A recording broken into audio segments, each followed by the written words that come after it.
Hi limelight media family எல்லாருக்கும் sorry ஒரு 3 மந்த்ஸாக video போட முடியல. கொஞ்சம் அஃபிஷியல் ஒர்க் ஒர்க் போயிட்டு இருந்தது, அதனால தான் போட முடியல. இனிமேல் முடிஞ்ச வரைக்கும் ஸ்கிப் ஆகாமல் ரெகுலராக வீடியோ போடுறதுக்கு நான் 100% ட்ரை பண்ணுறேன். அண்டு இன்றைக்கி நம்ம பேச போகிற டாபிக் பார்த்திங்கன்னா, விஜய் சார் வந்து கொடி அனௌன்ஸ் பண்ணியிருக்கிறாரு. ஏற்கனவே விஜய் சாரை பற்றி நிறைய பேசியிருக்கிறோம் நம்ம சேனல்லையே. இன்றைக்கி நம்ம பேச போகிறது அவர் கட்சியோட கொடி. இந்த கட்சியோட கொடியை பற்றி, அதுக்கு பின்னாடி இருக்க அரசியலை பற்றி தான் பேச போகிறோம். விஜய் சார்கிட்ட சில கொஷின்ஸ் இருக்குது, கண்டிப்பாக அதையும் கேட்போம். முக்கியமாக நான் ஒரு விஷயம் கேட்கணும், அது இந்த வீடியோவில் கண்டிப்பாக கேட்குறேன். அண்டு ஒரு சின்ன டிஸ்க்ளைமர், விஜய் ஃபேன்ஸ் யாராவது இதை பார்த்துட்டு இருந்தீங்கன்னா ஐ எம் வெரி சாரி. ஏன்னா நான் விஜய் சாருக்கு சப்போர்ட்டாகவும் பேச போகிறேன், விஜய் சாருக்கு எகெயின்ஸ்டாகவும் பேச போகிறேன். ஸோ யார் எப்படி எடுத்துப்பீங்கன்னு தெரியாது, பட் நம்ம சேனல் இருக்கிற மாதிரி கொண்டு போய் மக்கள்கிட்ட சேர்க்கணும், அவ்வளோதான் இந்த சேனலோட எய்ம்.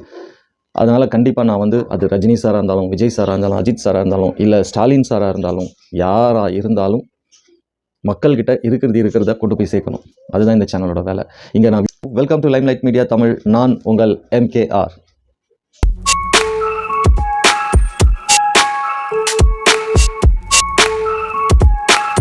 தமிழக வெற்றி கழகம், விஜய் சாரோட கட்சி நேற்று கொடி வெளியிட்டார். பட் இந்த கொடியை வெளியிட்டதுக்கப்புறமா பார்த்தீங்கன்னா ஏகப்பட்ட ட்ரோல்ஸ், ஏகப்பட்ட கான்ட்ரவர்சிஸ்.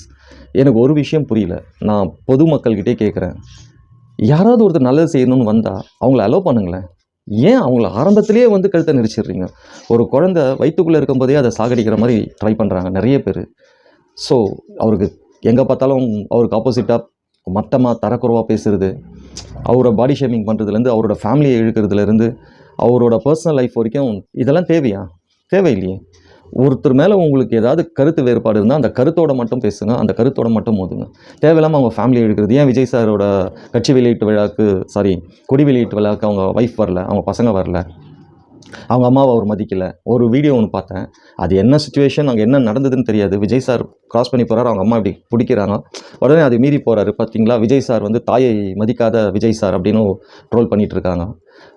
கொடி இது வந்து ஸ்பெயின் நாட்டோட கொடி. ஒரு கொடி கூட உங்களால் வந்து சொந்தமாக தயாரிக்க முடியாதா? அது கூட காப்பி அடிக்கணுமா? படத்தை தான் காப்பி அடிக்கிறீங்க, படத்தை தான் ரஜினி சாரை பார்த்து பண்ணுறீங்க, படத்தில் தான் ரஜினி மாதிரியே பண்ணுறீங்கன்னா, இப்போது கொடி கூட வந்து ஸ்பெயின் நாட்டு கொடி மாதிரியே பண்ணியிருக்கீங்க. இது நாம் தமிழர் கட்சியோட ரிசம்பிளன்ஸாக இருக்குது. இப்படி ஏகப்பட்ட ட்ரோல்ஸ் போயிட்டே இருக்குது. தேவையா? அவர் வர விடுங்களேன், வரட்டும். வந்து அவர் என்ன சொல்கிறாரு, என்ன பண்ண போகிறாரு, அவரோட கொள்கைகள் என்ன, இதெல்லாம் அவர் சொல்லட்டும். அதுக்கு நம்ம அலோவ் பண்ணணும் இல்லையா? இங்கே கட்சி ஆரம்பிக்கிறதுக்கும் கட்சி நடத்துறதுக்கும் இங்கே எல்லாருக்குமே சுதந்திரம் இருக்குது, எல்லாருக்குமே ரைட்ஸ் இருக்குது. பட் அவங்க வராங்கன்னா என்ன சொல்ல போகிறாங்க, என்ன செய்ய போகிறாங்க, மக்களுக்காக என்ன கொண்டு வராங்க புதுசாக, அதை நம்ம தெரிஞ்சுக்கணும் இல்லையா? அதுக்குள்ளே இந்த அவர் வந்துட்டால் எங்கே நம்ம கட்சிக்கான ஓட்டு பிரிஞ்சிருமோ, அவங்க வந்துட்டால் எங்கே நம்மளுக்கு பிரச்சனை வருமோ அப்படின்னு நினைக்கிறவங்க எல்லாம் பண்ணுற வேலை இது. அவ்வளோ பயம் எதுக்கு உங்களுக்கு? நீங்கள் கரெக்டாக ஒழுங்காக இருந்திருந்தீங்கன்னா இவ்வளோ பயப்பட வேண்டிய அவசியமே இல்லையே. அப்போது உங்களை தாண்டி ஏதோ ஒரு சக்தி அவர்கிட்ட இருக்குது, உங்களை தாண்டி ஏதோ ஒரு பவர் அவர்கிட்ட இருக்குது. அது மக்கள் சக்தி, அது அவரோட ரசிகர்கள், அந்த சக்தி தான். சில லட்சம் ரசிகர்கள் அவரை நம்பி இருக்காங்க, அவருக்காக என்ன வேணாலும் பண்ணுறதுக்கு ரெடியாக இருக்கிறாங்க. ஸோ அதை பார்த்து நீங்கள் பயப்படுறீங்க. அவரை வரவிடுங்க. அவர் வந்த பிறகு அவர் என்ன சொல்கிறாரு, என்ன செய்ய போகிறாரு அப்படின்றது சொல்லட்டும். சும்மா தேவையில்லாமல் ஒரு மனுஷனை போட்டு ட்ரோல் பண்ணுறது, ஒரு மனுஷனை பாடி ஷேமிங் பண்ணுறது, இதெல்லாம் வேண்டாம். நம்ம இன்னமும் வந்து நிறைய கற்றுக்க வேண்டியது இருக்குது. யார் வந்தாலும் அவங்கள வந்து ஆரம்பத்திலேயே ஓப்பன் பண்ணும்போது எண்டு கார்டு போடுறது எந்த விதத்தில் நியாயம் இது? அவர் நேற்றுலேருந்து அவர் மேலே ஏகப்பட்ட ட்ரோல்ஸ், அவர் கட்சி கொடியை ட்ரோல் பண்ணி, புரியல எனக்கு. விடுங்க. இது ரொம்ப தப்பான செயல். இப்போ விஜய் சாருக்கு சில கொஷின்ஸ் இருக்குது. ஏன் நீங்கள் இவ்வளோ அவசரமாக கட்சி ஆரம்பிச்சிங்க? எனக்கு அதுக்கு புரியவே இல்லை எனக்கு. ஏன்னா ஒரு கொடி அறிவிக்கிற விழா, கொடியை வெளியிடுறீங்க, அது எவ்வளோ மக்கள் மனசுலையும் மக்களுக்கு நடுவில் எவ்வளோ பெரிய ஸ்பார்க் ஏற்படுத்தணும். சப்புன்னு முடிஞ்சிருச்சு. எந்த மாதிரியான ஒரு இம்பேக்ட் க்ரியேட் பண்ணணும், அது பண்ணவே இல்லையே. அஃப்கோர்ஸ் உங்களோட ரசிகர்கள், விஜய் சாரோட ரசிகர்கள் வந்து ஹாப்பியாக இருக்காங்க அது. ஆனால் விஜய் சாரோட ரசிகர்களை மட்டும் வச்சு நம்ம கட்சி நடத்த முடியாதுல்ல. பப்ளிக்கோட ஒப்பீனியன், பப்ளிக்கோட சப்போர்ட் கண்டிப்பாக தேவையில்லை. ஸோ எத்தனை பேருக்கு நேற்று அது ஒரு ஸ்பார்க்காக இருந்ததுன்னு பார்த்தீங்கன்னா யாருக்குமே பெருசாக இல்லை, ஒரு இம்பேக்டை க்ரியேட் பண்ணல. இதுக்கு காரணம் என்ன? விஜய் சார் உங்களை தப்பாக வழி நடத்துகிறாங்க. நிச்சயமாக நான் சொல்லுவேன். எனக்கு நிறைய கொஸ்டின்ஸ் இருக்குது விஜய் சார்கிட்ட. இப்போது உங்களை யாராவது வந்து கட்சி தொடங்கியே ஆகணும், கட்சி நீங்கள் ஆரம்பிச்சே ஆகணும்னு யாராவது ரோட்டில் இறங்கி போராடினாங்களா? பொதுமக்கள் யாராவது, இல்லை பெரிய பெரிய தலைவர்கள் யாராவது உங்களை வாங்கன்னு கூப்பிட்டாங்களா? எதுவுமே இல்லை. ஏன் நான் இதை கேட்குறேன் அப்படின்னா, நேற்று கொடி வெளியீட்டு விழா பண்ணிங்க, அதில் ஒரு வீடியோ ஒன்று போட்டிங்க, கட்சி பாடல் ஒன்று, ஆந்தம் ஒன்று ரிலீஸ் பண்ணிங்க. ஆந்தம் ஓகே, அது நல்லா தான் இருக்குது. பட் ஒரு விஷுவல் வீடியோஸ் போட்டிங்கல்ல, அது ஒரு இம்பேக்டை க்ரியேட் பண்ணலையே சார். அது நிறைய பேருக்கு சில விஷயங்களே புரியல வேறு, அதை பற்றி வேறு ஒரு ட்ரோல் பண்ணிகிட்டு இருக்காங்க. இது நீங்கள் எவ்வளோ நல்லது செய்திருக்கிறீங்க. அனிதா வீட்டுக்கு போனது, இப்போது படிக்கிற பசங்களுக்கெல்லாம் நீங்கள் என்கரேஜ் பண்ணுறது விதமாக நிறைய ப்ரோக்ராம்ஸ் பண்ணீங்க. அந்த மாதிரி வீடியோஸு நீங்கள் செய்த எவ்வளோ நல்ல நல்ல திட்டங்கள், நல்ல நல்ல விஷயங்கள் இருக்குது. அதெல்லாம் வீடியோஸாக போட்டு, அதெல்லாம் கிளிப்பிங்ஸாக போட்டு, இந்த மாதிரிலாம் நம்ம பண்ணிகிட்ருக்கோம். இன்னும் ஆட்சிக்கு வந்தால் நம்ம இன்னும் நல்லா பண்ணுவோம், இதை விட இன்னும் சிறப்பாக பண்ணுவோம் அப்படின்ற மாதிரி நான் வீடியோஸ்லாம் போட்டு, அதுக்கு பின்னாடி இந்த பாட்டை போட்டிருந்தீங்கன்னா எவ்வளோ பியூட்டிஃபுல்லாக இருந்திருக்குமே. நீங்கள் அது அனிமேட்டடாக ஒரு விஷயங்கள் போட்டிங்க, அது ஓகே. பட் அதோட சேர்த்து இதெல்லாம் கூட பண்ணியிருக்கலாமே, ஏன் பண்ணலை? இது ஒரு கொஷன். இது அந்த இடத்துல மிஸ் ஆகுது. இதெல்லாம் நீங்கள் பண்ணிடுது, ஏன்னா இதெல்லாம் நீங்கள் ரியலாக பண்ண விஷயங்கள். நீங்கள் சும்மா வந்து சினிமாவில் பண்ணதை எடுத்து இங்கே போட போகிறதில்ல. நீங்கள் ரியல் லைஃப்பில் ஒவ்வொரு பிரச்சனை நடந்தப்போ நீங்கள் ஸ்பாட்டுக்கு போனது, ஜல்லிக்கட்டு நடந்தப்போ ஜல்லிக்கட்டில் போய் கலந்துக்கிண்டு மாஸ்க்கெல்லாம் போட்டுட்டு, அனிதா பிரச்சனைக்கு வீட்டுக்கே போனது, கள்ளக்குறிச்சி விஷயத்துக்கு போனது, இந்த மாதிரி நிறைய விஷயங்கள் இருக்குது இல்லை? இதெல்லாமே நீங்கள் ரியலாக பண்ண விஷயங்கள். இதை நீங்கள் அந்த விஷுவல்ஸில் போட்டுருக்கலாமே. இது இன்னும் எவ்வளோ பெரிய இம்பாக்டை க்ரியேட் பண்ணியிருக்கோம் மக்கள் மனசில். ஆமாடா, இவர் ஏதோ ஒன்று பண்ண போகிறாரு, ஸோ ஆல்ரெடி இதெல்லாம் பண்ணியிருக்காரு அப்படின்ற ஒரு இம்பாக்டை க்ரியேட் பண்ணியிருக்குமே. அதையும் நீங்கள் மிஸ் பண்ணீங்க. ஸோ உங்களை வழி நடத்துகிறவங்க வந்து உங்களை தப்பாக வழி நடத்துகிறாங்க, இல்லை சரியாக வழி நடத்தலை. தப்பாக வழி நடத்துகிறாங்கன்னு சொல்கிறத விட சரியாக வழி நடத்தலை, இதுதான் கரெக்டாக இருக்கும். நீங்கள் ஒரு கட்சி கொடி வெளியீட்டு விழா, அதில் ஏதாவது ஒரு ஸ்பார்க்காக சில விஷயங்கள் பேசிட்டு போயிருக்கலாமே. நீங்கள் டீட்டெயில்டாக பேச வேண்டாம். ஏதாவது ஒன்று. இப்போ நான் உங்களுக்கு நிறைய ஸ்கோப் இருக்குது. இப்போ நடக்கிற பிரச்சனைகள், கொல்கத்தா பிரச்சனை, கொல்கத்தா டாக்டர் பிரச்சனை, இந்த மாதிரி நிறைய இஷ்யூஸ் போயிட்டுருக்கு. ஒரு 3 பில்ஸ் பாஸ் பண்ணியிருக்காங்க. இதை பற்றினா நிறைய இஷ்யூஸ் போயிட்டுருக்கு. இதை பற்றிலாம் சும்மா அங்கே லைட்டாக டச் பண்ணிட்டு போயிருந்தீங்கன்னா, இன்றைக்கி டாக் ஆஃப் த டவுன் எந்த நியூஸ் பார்த்தாலும் விஜய் சார் இதை பற்றி பேசியிருக்காரு, விஜய் சார் எதை பற்றி பேசியிருக்காரு, இப்படி தானே வந்திருக்கும். அது எதுவுமே டச் பண்ணல. நீங்கள் ஜஸ்ட்டு வந்தீங்க, நார்மலாக கொடியை அனௌன்ஸ் பண்ணிங்க, கொடியை காமிச்சிங்க, நம்ம அங்கே பார்த்துக்கலாம்னு சொல்லிட்டு போயிட்டீங்க. மிஸ் பண்ணிட்டீங்களே, உங்களுக்கு கிடைச்ச ஒரு பெரிய ஆப்பர்ச்சுனிட்டி மிஸ் பண்ணிட்டீங்களே. எல்லாம் சொல்லுவாங்க, இப்போ விஜய் ஃபேன்ஸ் கூட என்ன சொல்லுவாங்க, அதெல்லாம் நாங்கள் இது மாநாட்டில் பார்த்துப்போம். அப்போ அதுக்கு நீங்கள் மாநாட்டில் பார்த்துக்கிறதுக்கு இன்னும் ஒரு நெக்ஸ்ட் மந்த் இருக்குது இல்லையா? இப்போ நீங்கள் இதெல்லாம் பண்ணாமல் இருக்கிறதுக்கு காரணம் என்னன்றது என்னோட கெஸ். கோட் படம் ரிலீஸ் ஆகணும், இன்னொரு படம் கமிட் ஆகிருக்கீங்க, அது நல்லபடியாக முடியணும். ஸோ இதெல்லாமே வந்து மனசில் வச்சுட்டு தான் நீங்கள் உங்களுக்குள்ளே பேசணும், நிறையா சொல்லணும், நிறைய பேசணும், மேபி இருக்கலாம். பட் ஏன் பேசாமல் போகிறீங்க அப்படின்னா, என்னோட ஒப்பீனியன், இது என்னோட ஒப்பீனியன் மட்டும்தான். இந்த கோட் படம் ரிலீஸ் ஆகணும், இன்னும் சில நெக்ஸ்ட் ஒரு லாஸ்ட் ப்ராஜெக்ட் ஒன்று இருக்குது. இதுக்கெல்லாம் எந்த பிரச்சனையும் வரக்கூடாது, இதுக்கெல்லாம் எந்த தடையும் வரக்கூடாது.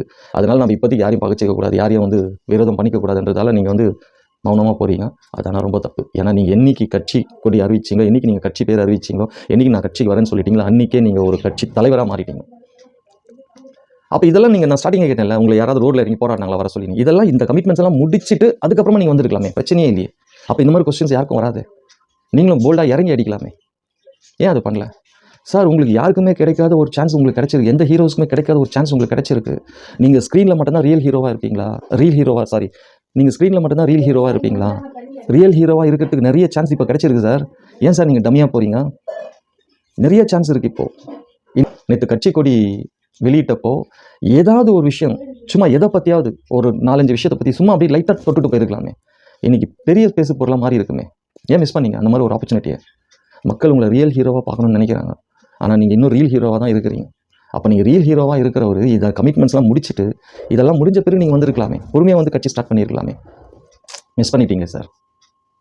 இன்றைக்கி வரைக்கும் நீங்கள் கட்சி ஆரம்பித்து இன்றைக்கி வரைக்கும் ப்ரெஸ்ஸை சந்திச்சிங்களா? ஏன் ப்ரெஸ்ஸை சந்திக்க பயப்படுறீங்க? ப்ரெஸ்ஸை மீட் பண்ணவே மாட்டேன்றீங்க சார். ப்ரெஸ்ஸை மீட் பண்ணுங்கள். ப்ரெஸ்ஸை மீட் பண்ணால் தான் அவங்களோட அந்த கொஷின்ஸை நீங்கள் வந்து ஃபேஸ் பண்ண பயப்படுறீங்கன்னு தான் சொல்கிறாங்க எல்லாருமே. ஆனால் நீங்கள் பயப்பட போகிறதுலேருந்து எனக்கு தெரியும், பயப்பட மாட்டீங்கன்னு நான் நம்புகிறேன். ஆனால் இங்கே உங்களை ஏன் இவ்வளோ தயக்கம், ஏன் இவ்வளோ தடங்கள்? இதுக்கெல்லாம் ஒரே காரணம் உங்களோட கமிட்மெண்ட்ஸ். உங்களை நம்பி ப்ரொடியூசர் பணம் போட்டிருக்காங்க, அவங்களுக்கு எந்த பிரச்சனையும் வந்துடக்கூடாது. அப்போ இவ்வளோ இருக்குது உங்களுக்கே தெரியுது. அப்போ இதெல்லாம் முடிச்சுட்டு நீங்கள் பொறுமையாக வந்திருக்கலாமே. இங்கே யாருமே இறங்கி போராடலையே. ரோட்டில் இறங்கி போராடினாங்களா மக்கள், நீங்கள் வந்தே ஆகணும், கட்சி ஆரம்பிச்சே ஆகணும் இல்லையே. ஏன்னா ஒரு கட்சி தலைவராக மாறின பிறகு இதுக்கெல்லாம் நீங்கள் குரல் கொடுத்தே ஆகணும், இதுக்கெல்லாம் நீங்கள் பேசியே ஆகணும். அது உங்களோட ரெஸ்பான்சிபிலிட்டி. ஆனால் நான் எது நடந்தாலும் பேச மாட்டேன், எதை பற்றியும் கருத்து சொல்ல மாட்டேன், நான் வெறும் ட்விட்டரில் மட்டும் என்னோட கருத்தை சொல்லுவேன், அதில் கூட சொல்ல மாட்டேன்றீங்களே. இப்போ எவ்வளோ இஷ்யூஸ் நம்மளை சுற்றி போயிட்டுருக்கு. நீங்கள் பேச வேண்டிய நிறைய முக்கியமான விஷயங்கள் இருக்குது. அதை பற்றி சும்மா கொஞ்சம் கொஞ்சமாவது நீங்கள் பேசியிருக்கலாம், அதுவும் பேசலை. ப்ரெஸ்ஸை மீட் பண்ணுறதுக்கு சுத்தமாக கிடையாது. இது வரைக்கும் நீங்கள் கட்சி ஆரம்பித்து ப்ரெஸ் இன்டர்வியூ எங்கேயா கொடுத்துருக்கீங்க இல்லையே. ஸோ இவ்வளோ பிரச்சனைகள் உங்கள்கிட்ட இருக்குது, பார்த்துக்கோங்க சார். ஏன்னா உங்களை சில மக்கள், சில ரசிகர்கள் அவங்க வந்து உங்களை நீங்கள் ஏதாவது பண்ணிடுவீங்க, நீங்கள் வந்துடுவீங்கன்னு நம்புகிறாங்க. சொன்ன மாதிரி நீங்கள் வந்துட்டீங்க. ஆனால் வந்தும் டம்மியாக போயிடாதீங்க. மௌனமாக இருந்தீங்கன்னா நீங்கள் அப்படி தான் போயிடுவீங்க. அதுக்கப்புறமா அந்த இதில் விஷுவல்ஸில் இந்த பக்கம் எம்ஜிஆர் அண்ணா, நீங்கள் எம்ஜிஆரை நான் அடுத்த எம்ஜிஆர் அப்படின்னு சொன்னவங்கள என்ன ஆனாங்கன்னு உங்களுக்கே தெரியும். நீங்களாக வாங்க, நீங்களே தானே ஏதோ ஒரு படத்தில் சொல்லுவீங்க, நீங்கள் நீங்களா வாங்கன்ட்டு. அது மாதிரி நீங்கள் நீங்களா வாங்க. அஃப்கோர்ஸ் அவங்களாம் ரோல் மாடலாக இருக்கலாம், அவங்களாம் பெரிய தலைவர்கள். ஆனால் அடுத்த எம்ஜிஆர் நான் தான், அடுத்த அண்ணா நான் தான், இது வேணவே வேணாம். நீங்கள் விஜய் தளபதியாகவே வாங்க. அதே மாதிரி உங்களோட யூனிக்னஸ் இங்கே இப்போ நீங்கள் இது வரைக்கும் சோஃபார் பேசியிருக்கிறது, நீங்கள் சோஃபார் வெளியிட்டிருக்கிறது, அறிவிச்சிருக்கிறது எல்லாமே பார்த்தீங்கன்னா மற்ற கட்சிங்க என்னென்ன சொன்னாங்களோ, சமூக நீதி, இந்த மாதிரி எல்லாம் பிறப்புக்கும் எல்லாம் உயிருக்கும், இதெல்லாமே வந்து அடுத்த கட்சியில் இதெல்லாமே வந்து எல்லாருமே சொல்கிறது தான். யூனிக்காக தனித்துவமாக நீங்கள் என்ன சொல்ல போகிறீங்க? நீங்கள் என்ன சொல்லியிருக்கீங்க இது வரைக்கும்? எதுவுமே இல்லையே. யோசிங்க, நம்ம யூனிக்காக தெரியணும். இப்போது இவ்வளோ ஆக்டர்ஸ் இருக்கிறாங்க, ஆனால் நீங்கள் யூனிக்காக தெரிஞ்சதால் தானே இவ்வளோ பெரிய இடத்துக்கு வந்தீங்க. ரஜினி சாருக்கு அடுத்த லெவலில் நீங்கள் இருக்கிறீங்க. எல்லாரையும் அடித்து தூக்கி போட்டு நீங்கள் இன்றைக்கி வந்து ரஜினி சாருக்கு நெக்ஸ்ட் பிளேஸில் நீங்கள் இருக்கிறீங்கன்னா அந்த யூனிக்னஸ். அங்கேயும் நீங்கள் வந்து ரஜினி சாரை காப்பி பண்ணீங்க, ரஜினி சாரோட ரிசம்பிளன்ஸ், ரஜினி சாரோட ஜெராக்ஸ்ன்றதெல்லாம் செகண்டரி. பட் அதையும் தாண்டி ஏதோ ஒரு விஷயம் உங்கள்கிட்ட யூனிக்னஸ் இருந்ததால் தானே இன்றைக்கி நீங்கள் 2வது இடத்துல விஜய் சாருக்கு அப்புறமா ரஜினி சாருக்கு அப்புறமா நிற்கிறீங்க சினிமாலையும். அது சாதாரண அச்சீவ்மெண்ட் இல்லை.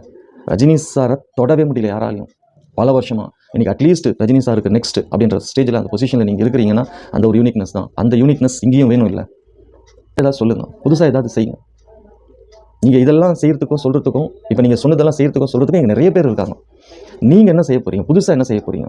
நீங்கள் நேற்று பேசும்போது அந்த விஷுவல்ஸில் ஒரு ஏவி போட்டிருந்தீங்க இல்லையா? அதுக்கப்புறமா ஒரு விஷுவலாக ஒரு சில பிரச்சனைகளை போட்டுட்டு இந்த பிரச்சனைகள்லாம் இருக்குது, இதிலிருந்தெல்லாம் நம்ம வந்து கண்டிப்பாக இந்த பிரச்சனைகள்லாம் இருக்குது, இதுக்கெல்லாம் நம்ம ஒரு தீர்வு பண்ணலாம், இதெல்லாம் என் மனசுக்குள்ளே இருக்குது அப்படின்னு சொல்லி சில பிரச்சனைகளை பற்றின விஷுவல்ஸ் போட்டிருக்கலாமே. நான் சிஎம் ஆனால் தான் குரல் கொடுப்பேன், சிஎம் ஆனால் தான் பேசுவேன்னா எப்படி சார் நியாயம்? நீங்கள் இதெல்லாம் ரோட்டில் இறங்கி போராடணும், ரோட்டில் இறங்கி பேசினா தானே சார் நீங்கள் சிஎம்மாகவே ஆக முடியும். இல்லை நான் மாநாட்டில் தான் பேசுவேன். நீங்கள் மாநாட்டில் பேசுங்க, வேணான்னு சொல்லலை. ஆனால் நீங்கள் வந்து மாநாடு ஆரம்பிக்கிறதுக்கும், கட்சி கொடியில் அறிவிக்கிறதுக்கும், கட்சியை பேர் அறிவிக்கிறதுக்கும், கட்சி ஆரம்பிக்கிறதுக்கும் ஒரு சர்டன் டைம் எடுத்து லைனாக ஒன் பை ஒன் நீங்கள் பண்ணிட்டு போயிருக்கலாமே. இப்போ இதெல்லாம் நீங்கள் இன்ஸ்டால்மெண்ட்டில் எல்லாம் பண்ணிட்டு இருக்கீங்க. அதனால தான் உங்களுக்கு இந்த கேள்வி கேட்க வேண்டியதாக இருக்குது. இதெல்லாம் நீங்கள் ஏற்கனவே ஆரம்பிச்சோமா அடுத்தடுத்தது அப்போ நீங்கள் ஃப்ரீயாக பேச முடியும். நீங்கள் கட்சி பேர் அறிவிச்ச உடனே நீங்கள் தலைவர் ஆகிட்டீங்க, ஒரு கட்சி ஆரம்பிச்சோன்னா ஒரு கட்சி தலைவராக மாறிட்டீங்க. அப்போ நீங்கள் தைரியமாக பேசலாம் இல்லையா? நேற்று ஒன்றும் இல்லை, ஒரு ஏவியில் இப்போ கரண்டில் நடக்கிற சில இஷ்யூஸை போட்டு இதெல்லாம் இந்த மாதிரிலாம் இருக்குது, இதெல்லாம் நம்ம ஒரு முடிவு பண்ணுவோம் வரேன் அப்படின்னு சும்மா ஒரு வார்த்தை பேசியிருந்தீங்கன்னா பொறி பறந்துருக்குமே சார். இன்றைக்கெல்லாம் நியூஸ் பேப்பரில் டாக் ஆஃப் த டவுன் இதுவாக தானே இருந்திருக்கும். அந்த மாதிரி சான்ஸ்லாம் மிஸ் பண்ணிட்டீங்க. நீங்கள் சினிமாவில் காமிச்ச ஹீரோயிசம் நேற்று காமிச்சிருக்கலாம்.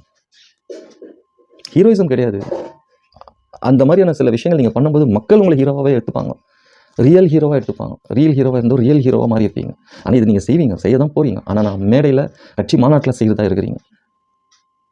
கரெக்டாக? மேடையில் கட்சி மாநாட்டில் செய்கிறதா இருக்கிறீங்க. ஆனால் அதுக்கு நடுவில் இவ்வளோ பெரிய கேப் இருக்குல்ல. நீங்கள் தலைவர் ஆகிட்டீங்க சார். தலைவர் ஆகிட்டீங்கனாலே நீங்கள் மக்கள் பிரச்சனைக்காக பேசியே ஆகணும். நான் சிஎம் ஆனால் தான் பேசுவேன், இல்லை மாநாட்டில் தான் பேசுவேன்னா அது இங்கே வேலை ஆகாது. மக்கள் தூக்கி போட்டுருவாங்க தூரமாக. அதை மனசில் வச்சுக்கோங்க. இந்த மாதிரியான சான்ஸ் கிடைக்கும் போதுலாம் தயவு செய்து பப்ளிக் இஷ்யூ பற்றி பேசுங்க. ஏன்னா அது நீங்கள் பேசியே ஆகணும். இப்போது நீங்கள் தலைவர்ன்றதால் தான் நாங்கள் இதை கேட்குறோம். ஐ மீன் ஒரு கட்சி தலைவர்ன்றதால் தான் இதை நாங்கள் கேட்குறோம். இல்லைன்னா நாங்கள் இதை கேட்க போகிறோம். இத்தனை வருஷமாக கேட்டுமா உங்ககிட்ட? இல்லை, இப்போ நீங்கள் ஒரு கட்சி தலைவர் ஆகிட்டீங்கன்றதால் தான் ஏன் இதெல்லாம் பேசலன்னு கேட்குறோம். ஓகேங்களா? இங்கே உங்களை விஜய் சாரை வந்து தாக்கணும், விஜய் சாரை அசிங்கப்படுத்தணும், கேவலப்படுத்தணும், இந்த மாதிரிலாம் எந்த எண்ணமும் கிடையாது. இதெல்லாம் ஒரு சாதாரண மக்களுக்கு நடுவில் இருக்கிற பிரச்சனையை நான் உங்ககிட்ட கொண்டு சேர்த்துட்ருக்கேன். இந்த வீடியோ அஃப்கோர்ஸ் நீங்கள் பார்க்கலாம், பார்த்தீங்கன்னா ரொம்ப ஹாப்பியாக இருக்கும். அப்போ உங்களுக்கு ஒரு சில ஐடியாஸ் வரும். இதை விட ஐடியாஸ் கொடுக்கறதுலாம் என்னோட பெரிய ஆளுங்க, பெரிய வயசில் பெரியவங்க, பெரிய வயசில் பெரியவங்க எக்ஸ்பீரியன்ஸ் ஆனவங்களாம் இருக்காங்க. பட் சின்னதாக ஏதோ ஒரு விஷயம் நான் பேசுனதில் சின்னதாக ஒரு இம்பேக்ட் க்ரியேட் பண்ணலாமே. யார்கிட்ட எது நம்மளுக்கு கிடைக்கும் யாருக்கு தெரியும்? நெக்ஸ்ட்டு நம்ம விஜய் சார் ஃபேன்ஸுக்கு ஒரு சின்ன ரிக்வெஸ்ட்.